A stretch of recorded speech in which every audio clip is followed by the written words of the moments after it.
la dernière fois que Jean-Louis est venu faire un spectacle ici, c'est pour ça que j'ai laissé la photo qu'on avait eue hier soir, j'ai laissé pour Jean-Louis, parce que tout ce que l'on fait aujourd'hui ou dans les temps à venir, ce sera en hommage à Jean-Louis. Ok, pardon, excusez-moi. Alors,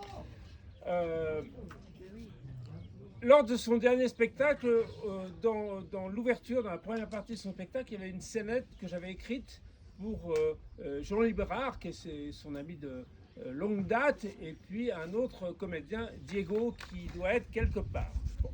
Et Jean-Louis m'a dit après, parce que ça avait bien plu, puis ça avait bien plu à Marianne et à Jean-Louis, et il m'a dit, Jean-Louis Bérard m'a dit, est-ce que tu pourrais pas nous écrire une pièce? Alors j'ai dit oui. Et ce que je disais à Josiane, la grande difficulté, en fin de compte, c'est pas l'écriture. Tout commence dans le oui.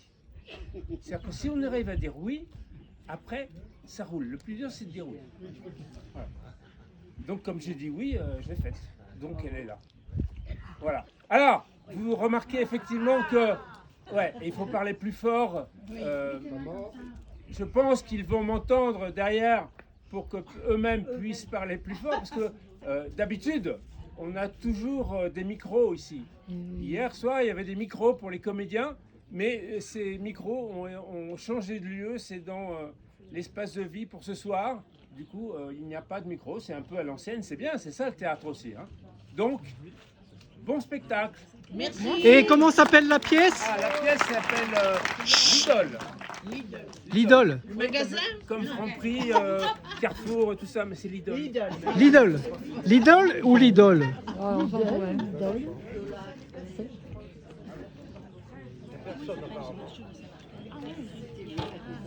C'est dommage qu'ils ont enlevé tout le décor d'hier. Hein.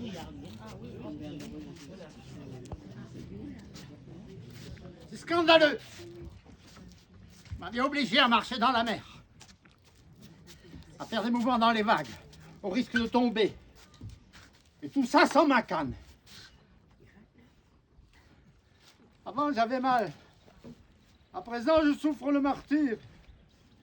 Je vous ai proposé des exercices de rééducation.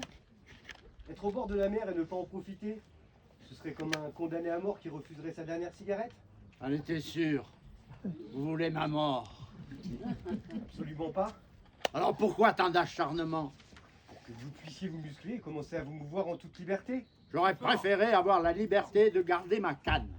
Mais à s'enfoncer dans le sable mouillé, vous faisiez perdre l'équilibre. Je n'ai pas payé 5000 € pour avoir mal. C'est un point de vue. Je m'attendais à des soins plus doux. Chacun sa méthode. C'est quoi votre méthode? L'improvisation. Je ne sais jamais à l'avance ce que je vais faire. Vous improvisez? J'improvise. Je trouve l'idée intéressante, mais le résultat déplorable. Vous me prenez pour un cobaye? Ah, mais j'ai tout de suite su que vous étiez une personne ouverte à de nouvelles expériences. Vous les soignants, vous êtes bizarres. Je me demande si votre but c'est vraiment de soigner. Mais je veux que vous alliez mieux le plus vite possible, c'est tout. Pourquoi? Vous me rendriez si fier.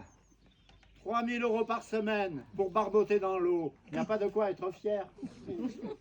Ah, je reconnais mon erreur. Je suis désolé. Je vous ai déçu. J'aurais préféré que vous soyez une femme. Mais à ce prix-là, vous vous attendiez à autre chose que de simples soins médicaux? Vous êtes fou? Je dis seulement que je préfère la pugnacité d'une femme à celle d'un homme. Vous eussiez été une femme, je crois bien que j'aurais eu moins mal. Je ne vois pas le rapport. Ça n'a rien à voir avec vous. Sur le catalogue de la Thalasso, il était écrit que je serais suivi par une aide-soignante. Il y a même la photo d'une jeune femme blonde en blouse blanche. Et je ne vais pas me teindre en blonde pour vous faire plaisir, ni même porter une blouse blanche. Quelle bonne idée. Merci. Ah oui, je préférerais. Mais voyez-vous, que vous ne savez pas si susceptible. Votre attitude est invraisemblable.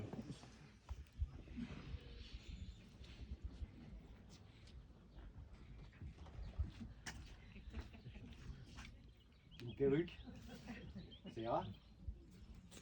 Ah oui, c'est très bien. Vous êtes très efficace. Plus que pour les soins. Où l'avez-vous donc dégoté? Bon, c'est une collègue africaine qui en a plusieurs. Elle en a une blonde. Elle me l'a prêtée. Pugnace et généreuse. Cette collègue est admirable. Enfin, comment vous appelez-vous? Valentin. Je peux vous appeler Valentine? Ça sera plus facile pour moi. Si vous voulez. Et vous, votre nom? Hector. Mais moi, comment puis-je vous appeler? Hector. Hector. Ah bon? Merci Valentine. Vous habitez encore chez vos parents? Hélas, Hector, je n'ai plus mes parents. Ah, vous m'envoyez sincèrement attristé. Alors, vous vivez seul? Ah non, je vis avec mon épouse. Comment? Vous vivez avec une femme? Oui, Vous n'aimez pas les hommes? mon épouse, Hector. Bien sûr, mais enfin, pour me faire plaisir, Valentine, pourriez-vous dire que vous vivez avec un homme? Il me semble que ça me serait plus facile à admettre. Je vous trouve un peu vieux jeu sur ce coup-là, Hector. Non, dites plutôt que vous vivez seul, que vous êtes célibataire. S'il vous plaît, Valentine. Soit. Je suis célibataire et je vis seul dans un petit meublé sous les toits. C'est merveilleux. Je vous imagine tellement bien dans votre petit nid douillet. Vous me ferez visiter? Oh, ce n'est pas possible, Hector. Vous m'en demandez trop. Quel dommage. Je commençais à me sentir un peu mieux. Juste une fois. C'est impossible, Hector. Je ne vous ai pas dit toute la vérité. Je vis seul avec un vieil oncle qui ne supporte pas les visites. Comme cela doit être pénible pour vous. Un homme chez vous qui vous empêche de voir un ami, mais de nos jours, c'est impensable. Mettez-le dehors, Valentine. C'est mon oncle. Ce n'est pas une raison. Qu'il retourne chez lui. Ah, mais nous sommes colocataires et il est autant chez lui que moi chez moi. Partagez votre appartement avec ce vieil homme. Je trouve ça d'un malsain.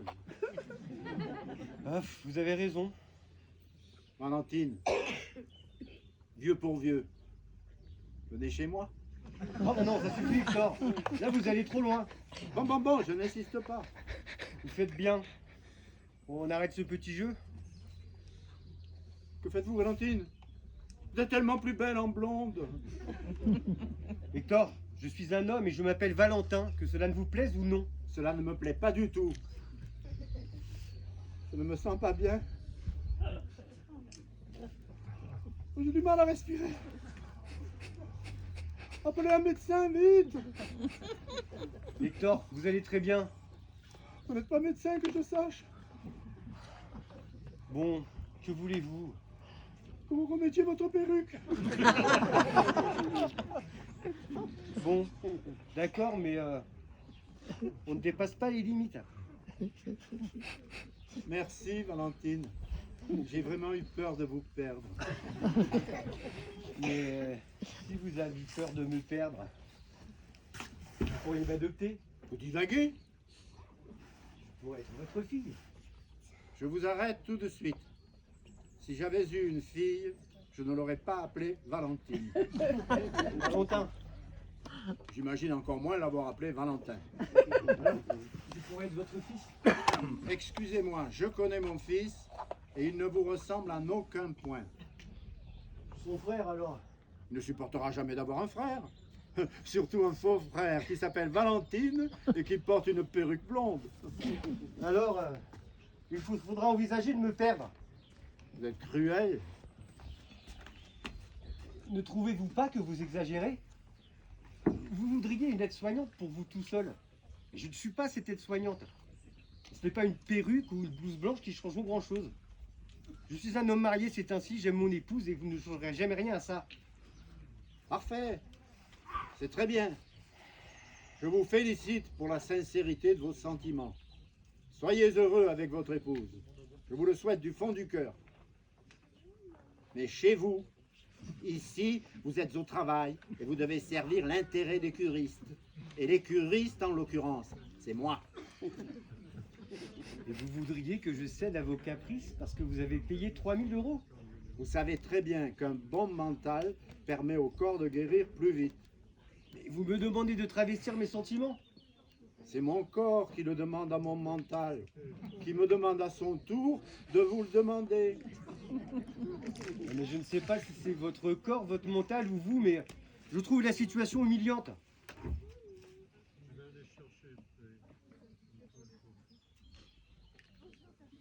Pas moi. Ce n'est pas moi. J'ai toujours eu énormément de considération pour les femmes. D'ailleurs, Valentine, vous aurais-je manqué de respect ne serait-ce qu'une seconde? Ah Valentine, non. Tout s'arrange donc entre nous. C'est une cure en psychiatrie dont vous avez besoin, Hector. Pendant ta l'assaut. Hein. Je ne m'appelle pas Valentine, mais Valentin. Encore? Et c'est vous qui me reprochez d'être capricieux? Mais ce n'est pas pareil. Souvenez-vous du premier jour où nous nous sommes rencontrés. Vous m'avez demandé pourquoi j'étais là.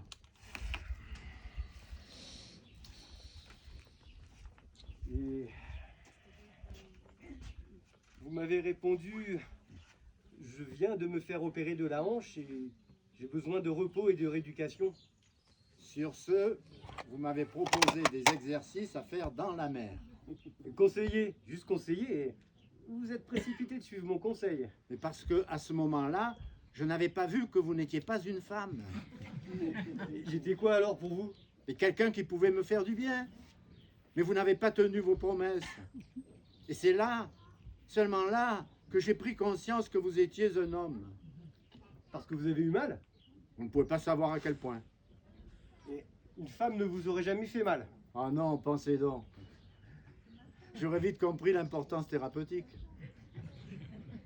Donc si je vous fais croire que je suis une femme, ça va mieux? Vous m'en redonnez la santé. Vous vous rendez bien compte que votre douleur ne tient pas à grand-chose? À l'épaisseur d'un cheveu blond. Qu'attendez-vous alors pour demander à la direction de vous attribuer une véritable aide-soignante? C'est que je commence à m'habituer à vous. Je croyais que le métier de soignant était plus valorisant. Je m'attendais à vous aider à aller mieux, vraiment mieux. Hein. À constater votre évolution, vos progrès, votre allée vers la guérison, le tout dans une ambiance bienveillante, bien sûr. Et au lieu de ça, là, je tombe sur vous, qui ne cessez de vous plaindre, de râler, de me rabaisser, de me critiquer, de me lier dans mon être, et ça ne me plaît pas du tout. Changer de métier? Des emmerdeurs, vous allez en rencontrer plus d'un. Je sais de quoi je parle, je suis un emmerdeur. Les centres de soins sont bourrés d'emmerdeurs. Les hôpitaux en sont pleins. Lorsque je me suis fait hospitaliser pour mon opération de la hanche, vous ne pouvez pas imaginer à quel point je les ai emmerdés. C'est signe de bonne santé, paraît-il. Donc, vous êtes sacrément en bonne santé, Hector. Vous n'avez besoin de personne. Si, de vous, Bon, n'importe quoi. je peux faire des efforts. Je ne vous crois pas. Retournons marcher dans la mer.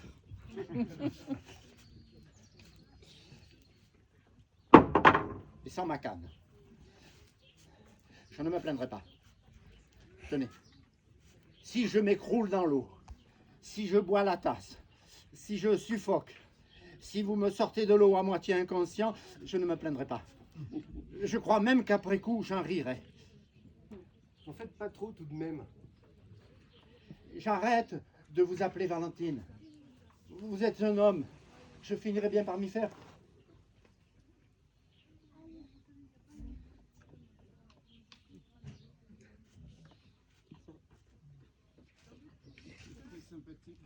Vous êtes très sympathique. Je serais ravi de rencontrer votre épouse. Bon. On recommence à zéro? D'accord. Ah, ça me va. Ah non, pas la perruque. Gardez-la encore un peu, s'il vous plaît. Je ne suis pas totalement sevré.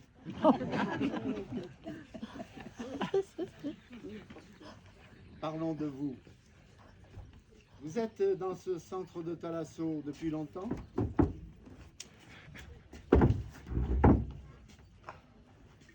Je suis arrivé en même temps que vous, Je suis donc votre premier patient de la saison. en quelque sorte. Que voulez-vous dire? En vérité, vous êtes mon seul patient. Je ne vous suis pas. Est-ce que vous me trouvez compétent en tant que soignant? Je vous trouve déterminé lorsqu'il s'agit de barboter dans la mer. Est-ce une compétence professionnelle? Je ne sais pas. Vous n'êtes pas plus mauvais qu'un autre. Pas mieux? Je suis certes un emmerdeur, mais un emmerdeur honnête. Je ne vais pas vous mentir. Hector, j'ai eu beaucoup de bonheur à être votre aide-soignant. Dois-je en déduire que vous voulez me laisser tomber? Je ne vous intéresse plus? Je n'ai pas dit ça. J'ai du mal à saisir votre pensée. Votre crédulité est le plus beau et le plus beau compliment. Je ne comprends pas où vous voulez en venir. Votre naïveté est pour moi ma plus grande satisfaction. Vous me prenez pour un niais. Ah mais du tout. Je vous sais intelligent. Cependant, votre incontestable et vénérable maturité se part d'une innocente virginité qui m'émeut. Vous faites des vagues avec les mots. En clair, Je vous trouve beau. moi? Je parle de votre beauté intérieure. Elle rayonne. Et vous avez vu tout ça lorsque vous me faisiez patauger dans la mer? Et je le vois dès que je vous vois. Vous êtes un bien étrange aide-soignant. Et je dois être franc avec vous, Hector. Je ne suis pas aide-soignant. Je suis, si je peux dire, comme vous, un simple touriste. Quand je vous ai vu dans le hall de l'hôtel et que vous m'avez évoqué votre opération, j'ai immédiatement eu envie de vous aider et soudain j'ai eu l'idée d'exercice au bord de la mer. Et vous m'avez suivi. Je commence à vous cerner. Vous êtes un escroc. Un assassin, peut-être. Non. Je sais, vous êtes un kidnappeur. Tout ce tintouin autour des exercices dans la mer. Votre numéro ridicule pour que je vous adopte. Vous cherchiez à m'amadouer. Vous êtes mal tombé. On n'amadoue pas un emmerdeur comme moi. Vous vous imaginiez quoi? Que vous alliez m'enlever et demander une rançon? Mais mon pauvre ami, personne ne vous donnera un centime pour moi. Trop vieux, comme disent mes détracteurs. Du déjà vu, comme l'ont vomi les journaleux. Évidemment, vous m'auriez connu il y a 20 ans, à l'époque de ma gloire. Des tas de gens auraient payé pour me récupérer. Vous arrivez trop tard.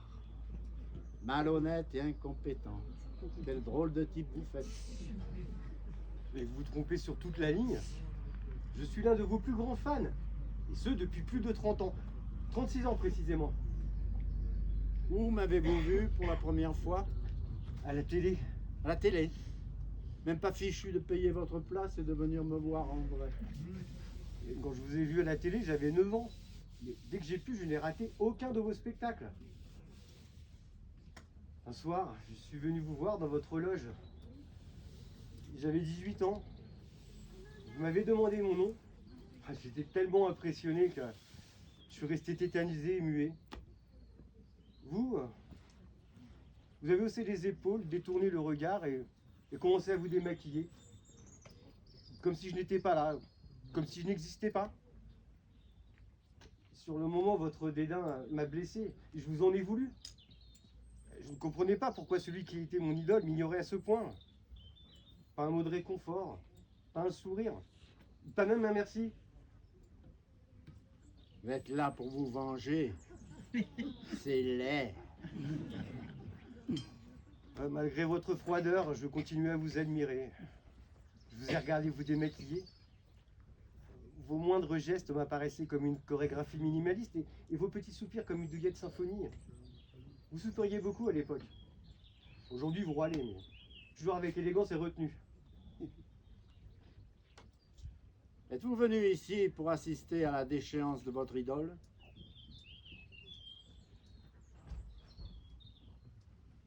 J'ai tant rêvé à cet instant. Pouvoir enfin vous parler. Vous avez été ma plus belle rencontre, ma plus belle histoire. Et mon épouse en est encore jalouse aujourd'hui, je vous assure. Hein. Elle ne voulait pas que je fasse cet thalasso quand elle a su que vous la faisiez également. Vous auriez dû l'écouter. 27 ans. Quoi? 27 ans. Il y a exactement 27 ans que je vous ai rencontré pour la première fois. 27 ans. Je ne me souviens absolument pas de vous. Je ne rêve que de vous revoir depuis ce moment-là. 27 ans. De toute évidence, vous ne sembliez pas très pressé. Savez-vous ce qu'est la pudeur? Non, bien évidemment. Dans votre métier, on ignore ça. Que connaissez-vous de mon métier? Je sais que vous faites rêver les gens. Pour moi, ça a été le cas. Merci. Enfin, ce fameux merci que j'ai attendu 27 ans. Moi aussi, c'est votre faute. Entrer dans la loge d'un artiste tel que moi à l'époque, sans lui faire le moindre petit compliment, c'est attirer sur soi le mépris et la barbarie. Finalement, je sus me montrer clément devant votre attitude farouche et inhospitalière. Mais aujourd'hui, nous ne sommes plus les mêmes. Vous avez perdu en prestige, j'ai gagné en assurance.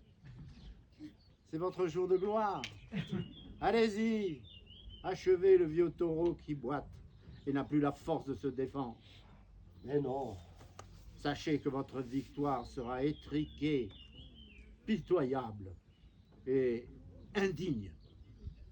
je ne veux rien de tout cela. Vous serez toujours mon idole. J'ai envie que vous me fassiez encore rêver. Le fini de l'histoire ancienne. Ne voudriez-vous pas une toute dernière fois vous montrer tel que vous étiez? Vous divaguez. Vous êtes mon maître. Alors respectez ma décision. Si je vous disais que cette rencontre fortement émotionnelle, il y a 27 ans dans votre loge, a changé ma vie. Elle ne changea pas la mienne. Au début, j'ai voulu prendre des cours de théâtre, mais monter sur scène, parler devant des gens, ça me bloquait. Alors j'ai choisi une autre branche, plus sereine. Laquelle? Je suis thanatopracteur. Thanatos. Vous avez donné dans la tragédie grecque, vous avez joué Thanatos. Très beau personnage que ce dieu de la mort. J'aurais bien aimé l'interpréter, mais c'était trop loin de mon registre. Mon public n'aurait pas compris. C'est vous qui n'avez pas compris, Hector. Je suis thanatopracteur. Je maquille les morts. Vous maquillez les morts? C'est pour les rendre plus présentables à leur famille. Et quel rapport avec moi? Vous voir vous démaquiller tout en maîtrise, tout en soupir, c'était pour moi un cours magistral. Et puis j'ai vu ce reportage sur vous à la télé, en noir et blanc bien sûr. Vous expliquiez l'art de votre maquillage. Vous m'avez transmis le flambeau. Et vous maquillez les morts comme je me maquillais? Non, pas tout à fait. Je vous l'ai dit, j'improvise. J'imagine que tel défunt est un personnage d'une comédie de Feydeau, tel autre celui d'une tragédie de Shakespeare. Tenez, une fois j'ai maquillé une défunte en pensant que c'était Dorine, dans le Tartuffe de Molière. Vous n'ignorez pas que je n'ai jamais joué Molière, ni Shakespeare, ni Feydeau. Ça n'est pas mon registre. Je sais, mais c'est ma petite touche personnelle. Il faut bien un jour que le disciple dépasse le maître, non? Vous rêvez beaucoup. Et c'est grâce à vous, Hector. Très bien. Rêvez de votre côté et laissez-moi tranquille. Non mais ça, je ne peux pas. Ce n'est pourtant pas trop difficile.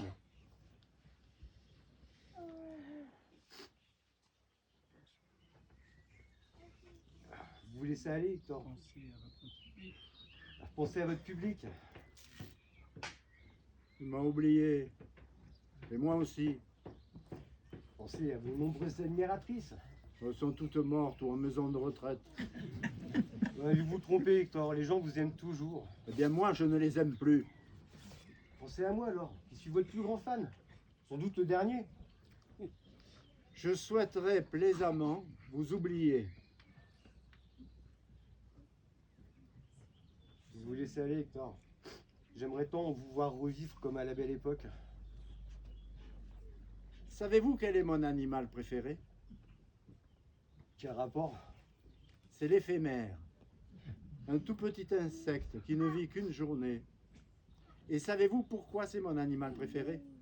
Non, vous ne savez pas pourquoi. L'éphémère, lorsqu'il meurt, eh bien personne ne vient le bassiner avec sa vie passée, bien trop courte pour intéresser un fan club quelconque. Croyez-vous qu'un moustique passablement nostalgique vienne lui faire du bouche à bouche afin de le ressusciter et lui demander de vivre une journée supplémentaire, et puis encore une journée, et puis encore une autre, et encore, et encore? Alors l'éphémère ne serait plus éphémère, et sa vie n'aurait plus aucun sens. Vous commencez à piger? Je suis un artiste de l'instantané. Je suis un éphémère. Un éphémère. Et vous, vous êtes un moustique qui tentez de le ranimer au risque de lui filer des boutons. Je ne suis pas un moustique. Pas loin, vous ne cessez de me harceler avec votre bonne humeur, ce que je déteste ça.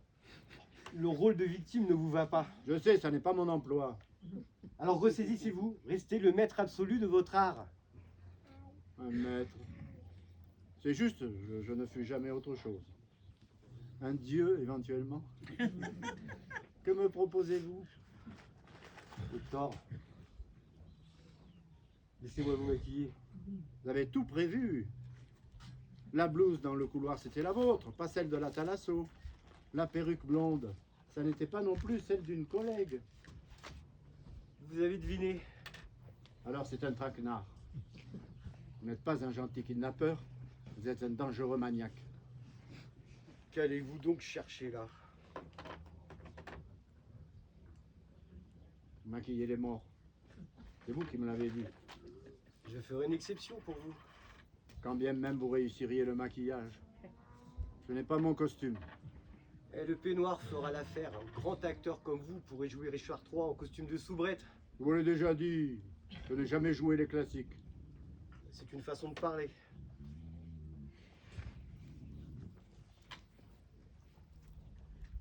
Ça vous amuse de me ridiculiser? Vous la tenez, votre vengeance? Encore une fois, vous faites erreur, Hector. J'ai beaucoup d'admiration pour l'artiste. Je tiens à démontrer que ce n'est pas encore fini pour vous. Bien au contraire. Vous avez été plus grand. Acceptez de le redevenir le temps d'une journée. Faites-moi confiance. Vous me faites peur. Ne soyez pas gamin. Tenez, je vous demande pas de remonter jusque-là. Je n'aime pas votre humour. Je n'aime pas la façon dont les choses se passent. Je ne vous aime pas.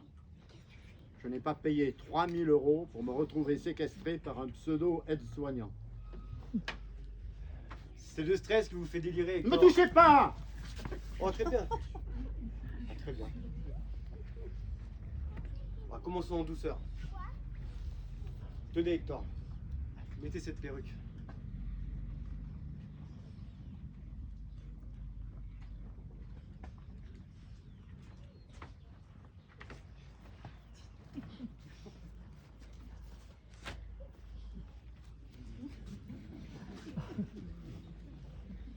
Comment me trouvez-vous? Vous avez rajeuni de 20 ans. La magie opère. C'est ça, être un génie. C'est la capacité de transformation. Sur vous, cela faisait plutôt saugrenu. Vous me trouviez ridicule avec cette perruque? Non. Je vous trouvais grotesque. Et le grotesque, c'est l'art du burlesque, bien loin de l'image étriquée que vous donniez. Vous n'étiez en somme qu'une pitoyable copie de quelque chose d'incongru. Même en Valentine, vous ne m'appréciez guère. Je supportais plus facilement votre présence. Que faut-il donc faire pour être aimé par vous? Me foutre la paix serait un bon début. Et vous faire rajeunir de 20 ans? C'est à voir. Alors, laissez-moi vous maquiller, Hector. Si vous le faites, vous risquez de réveiller le monstre sacré qui sommeille en moi. Et qui ne s'appelle pas Hector, vous devez le savoir. Je connais votre nom de scène. Dites-le pour voir. Bobilux. Le grand Bobilux. Bobilux le magnifique. Que de souvenirs liés à ce nom. Que de souvenirs. J'ai commencé ma carrière à 15 ans dans un cirque, comme Cary Grant et Burt Lancaster. Chez les Garibalduch à Monaco. J'ai lu au moins 1000 fois votre biographie. Bravo. J'étais un enfant pauvre dans un pays de riches. La famille Garibalduch, qui venait de Tourcoing, m'a pris sous son aile et grâce à elle, je suis devenu le grand Bobilux. Bobilux, le magnifique, et j'ai fait le tour du monde. C'est le directeur de la troupe qui a trouvé mon nom. Il m'a dit un jour avec son accent du Nord, « Mon petit Hector, si tu veux percer dans le spectacle, il te faut un blase d'artiste. » Que de souvenirs. J'étais pauvre, j'avais 15 ans, et je m'appelais Hector. Qui aurait dit? Qu'un jour vous vous payerez des thalassos à 3000 € la semaine pour barboter dans le dos de mer. Moquez-vous. Oh, mais je vous taquine par affection. Soyez moins affectueux, je n'aime pas ça. accepter de redevenir l'immense artiste qui a fait vibrer le monde entier. Vous voulez voir ressurgir le grand Bobby Lux? Bobby Lux, le magnifique, le merveilleux, l'unique, l'exceptionnel, le mythe vivant, le dieu de la scène, l'artiste majuscule, le bourreau des cœurs, celui qui fut surnommé le vibrato international? Ah oui! Alors, maquilleur, effectuez votre travail avec soin et délicatesse. Merci. Tournez-vous vers moi, s'il vous plaît. Maître, Pardon? s'il vous plaît, maître, vous êtes dans la cour des grands à présent. S'il vous plaît, maître. Mais avec plaisir, mon petit.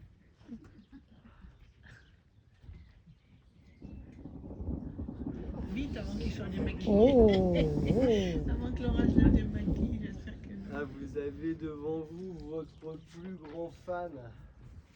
J'avais déjà dit, trouvez autre chose.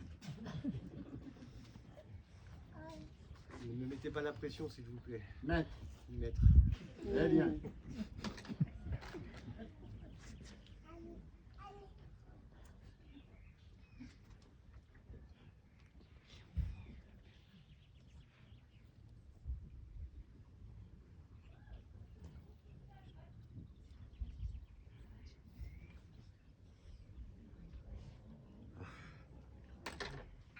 Vous allez être mon chef-d'œuvre. Maître. Je ne suis pas n'importe qui non plus.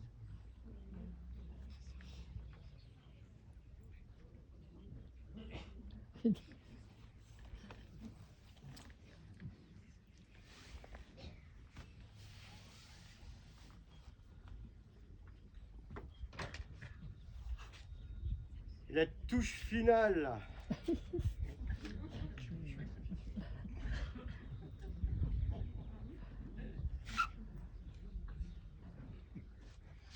Et voici le grand Bobby Lux. Bobby Lux Soukoun. Regardez, maître, qu'en pensez-vous? Surprenant. Remarquable. C'est bien moi. Fa, ça, bouh, niki, ra, hurle. Vous êtes génial, je vous adore. Hurle, fa, zou, ha, niki, ha, hurle. Vous n'avez pas oublié votre texte. Que me prenez-vous? Excusez-moi, c'est l'émotion. Tout à fait normal. Des trucs comme ça, c'est pas tous les jours que ça vous arrive, mon petit. Depuis le temps que j'attendais. Bon, maintenant, il va falloir revenir aux choses sérieuses. Passez-moi du démaquillant. Déjà? Déjà, oui.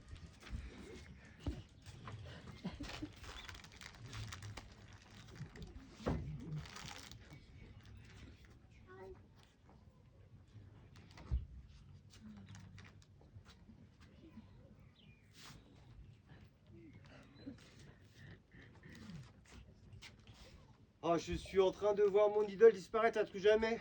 Ne vous en faites pas, Hector. Ne vous en faites pas, Valentin.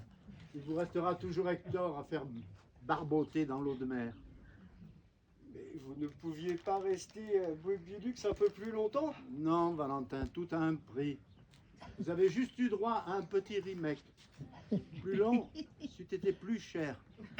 Au-dessus de vos moyens, je vous assure. Je n'ai même Il n'y a pas, aucun regret à avoir. je n'ai même pas eu le temps de faire un petit selfie avec vous. Aucun regret. Pourrais-je espérer de nouveau? Aucun espoir. Moi qui suis votre plus grand fan. Eh bien, devenez mon disciple. Vous avez même dit qu'il faut bien qu'un jour le disciple dépasse le maître. Mais Eh bien, c'est aujourd'hui. je plaisantais. Vous vouliez être mon fils, non? C'est un petit jeu entre nous, Hector, vous le savez bien. Non, mais sans rire. Je pouvais devenir mon fils spirituel. Vous feriez ça? En l'occurrence, c'est vous qui allez tout faire. Je vous raconte les ficelles du métier. Vous vous maquillez, comme moi. Commencez par mettre ça.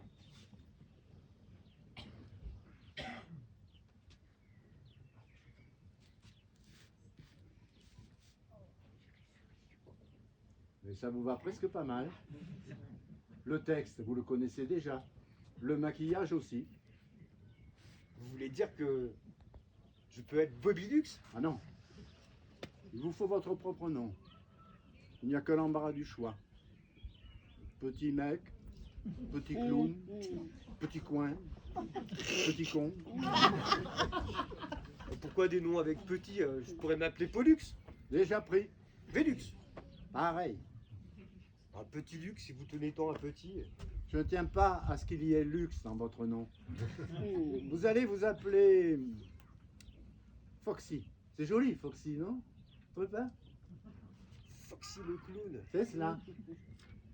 Vous allez me coacher alors? Ah, c'est nécessaire. Vous avez 27 ans à rattraper. On se retrouve demain matin au bord de la plage. Vous allez tester vos capacités comiques dans l'eau. Après tout, vous aussi, vous avez payé 3000 €. Il vous en faut pour votre argent. Vous voyez? J'en suis certain. Et surtout, venez comme vous êtes maintenant.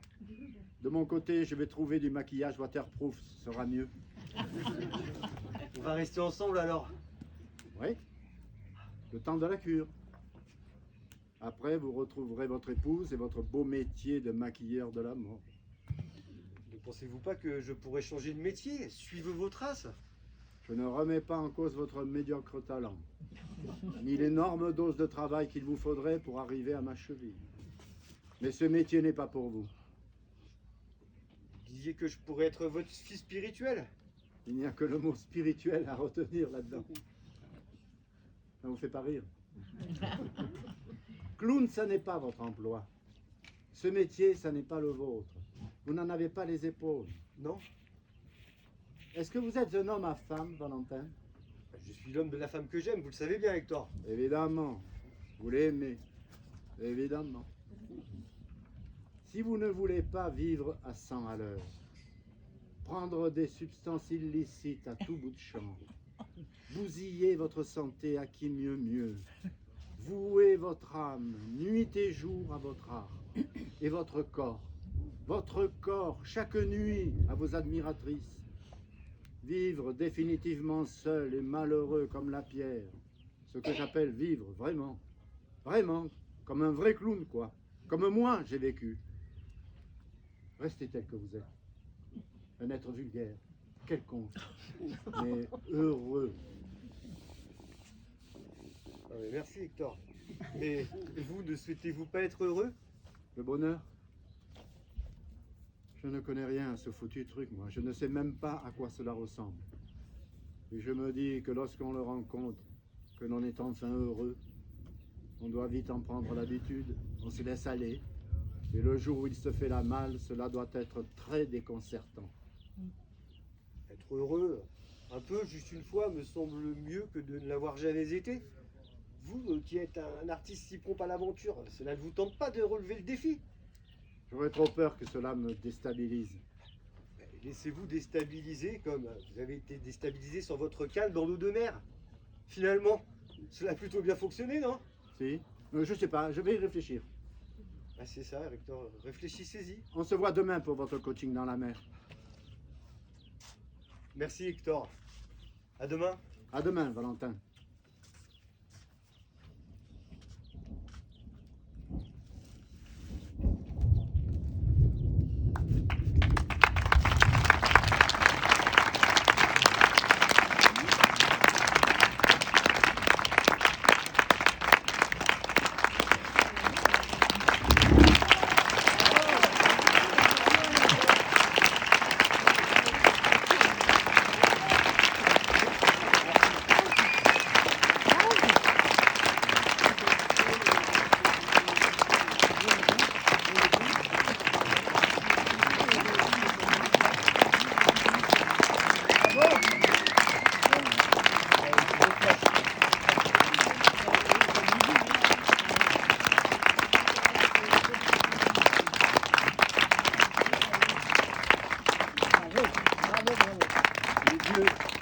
Les dieux sont avec nous. Donc Philippe, comme vous l'a déjà dit, c'est lui qui a écrit la pièce. Donc l'année dernière, je lui ai demandé s'il pouvait écrire une pièce. Non, non, il était Et- tombé, il était tombé. Voilà, c'est pas difficile, hein, il suffit de demander.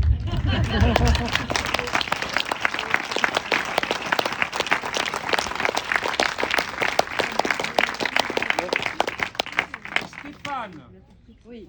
de Berdine. Stéphane Ah Witt. oui.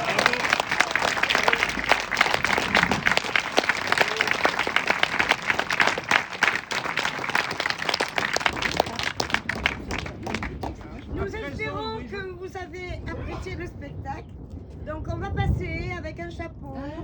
Selon votre appréciation, vous donnez pas, vous êtes des amis. Mais voilà, le mieux ce serait de donner quelque chose. Merci.